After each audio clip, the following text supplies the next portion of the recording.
And while I was thinking of the book that I can introduce you to, certainly this is a book that I relate to very, very much. Mridula Ramesh, not many people would know, though she is very well pedigreed. She is also the owner of the TVS Murugappa Group's TVS Textiles. She lives in Madurai at an absolutely carbon negative house, and how she got inspired to do this, that's what this story is all about. And while I was finding ideas what we can do and what we can contribute to nature, despite we cannot do a lot of research on it, but we can definitely come across a lot of scientific books on it. This book is not being written by a scientist, but someone who has been into business, and her primary job was the bottom line, the profit, and the people that she used to talk about. But ladies and gentlemen, this is one book which I think even the B school should refer to, because you talk about the triple bottom line, which is the people, planet, and the profits as well. And how can we make it more sustainable for all of us? This started with Chennai. She was about to fly out of Chennai in year 2015. Fortunately, hers was the last flight which could fly that day in the year 2015, December 2015. If you would recall, that's what the scene was in Chennai in 2015. Entire city was flooded. And absolutely a year before, in 2014, I was having dinner with one of my friends from Chennai, considering he was from Chennai and he had to stay in Delhi. Delhi is very cold in December. He had to borrow a lot of blankets from me. And so he was warming himself at my home, having a soup. And we were discussing. He said, I've got 4 houses in Chennai. And he thought I will praise, what great job have you done? But I said, this is a disaster. And somehow I was sure about it. And it took only 1 year, because all the 4 places he had his houses were all drowned. And they were drowned absolutely like this. He could have never imagined that the cars parked on the road, the posh areas, the Mercedes and the Beamers parked on the roads could be drowned as well in a place like Chennai. He could never imagine that. Ladies and gentlemen, while sitting in Singapore, this looks absolutely remote. But I'm sure Singapore 2016, many of you would relate to what actually happened in 2016. This is one of the touristy pictures was taken. Here. Yeah, that was 2016. And any guesses why it happened? It was haze. From where? From Indonesia. So ladies and gentlemen, that fixes our thought that we are living in one world. We are a family. We are just not politically divided geographies. We are not an atlas. We are not a map which we can refer to. It can happen anywhere. And today, while we are talking about the Brazil, the Amazons, this is happening. And today we have seen some of the satellite images as well. So this can happen anywhere. Now, it's important to talk about Hyderabad because we are standing at 10 Hyderabad Road. Now, this story I'll tell you is from Hyderabad as a city. This was about auto driver Suresh. He left in April 2016. He left his home, never to come back. Because he was a daily wager, he had to drive his auto to earn. But the heat stroke was so high that he was just sitting on his auto and he passed away. Now, this was a common story across. If you will search around the same time, the heat wave that struck the entire South India, it had many Sureshes into it. Now, if this doesn't bring an alarm bell, or if this is just one of the stories in the newspaper for you, I think there's no point talking about. But certainly, this is something which is very, very interesting for a lot of people. A lot of magazines are being sold and a lot of stories are being made on Syria, what happened in 2015. A lot of people think that this is a communal thing. This is something what the international politics, the international religion is talking about. My dear friends, actually this is because of a drought that actually took place in Syria, because of which a lot of farmers and a lot of villagers had to be displaced.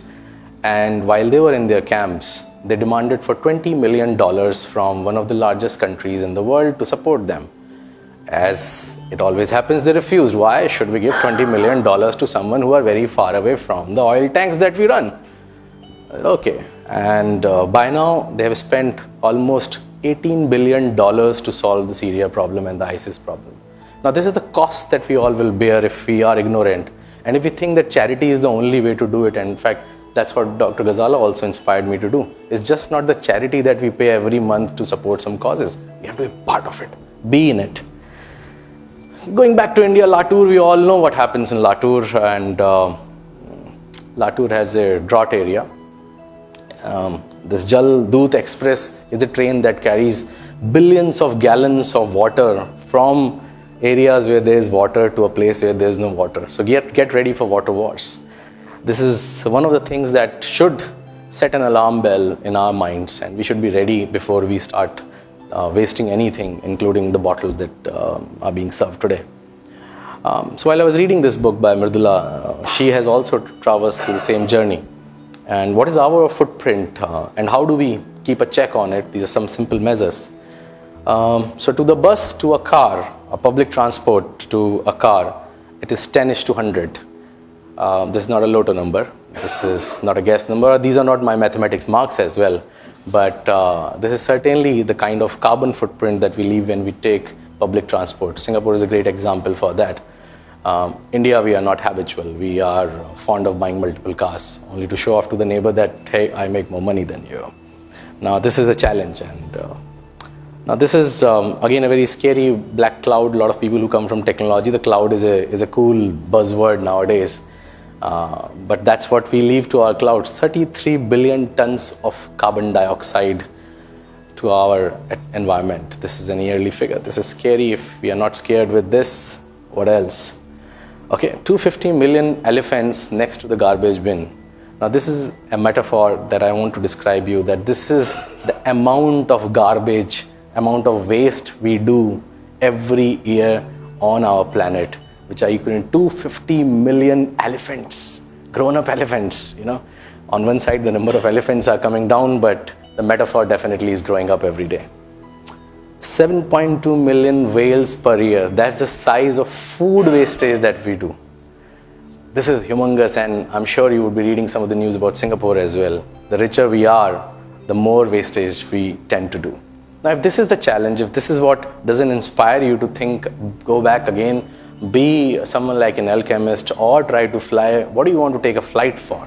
You take a flight against yourself, ladies and gentlemen. Otherwise, there's absolutely no escape. 20 years from now, or max to max 25, 30 years, there's no technology that can save you.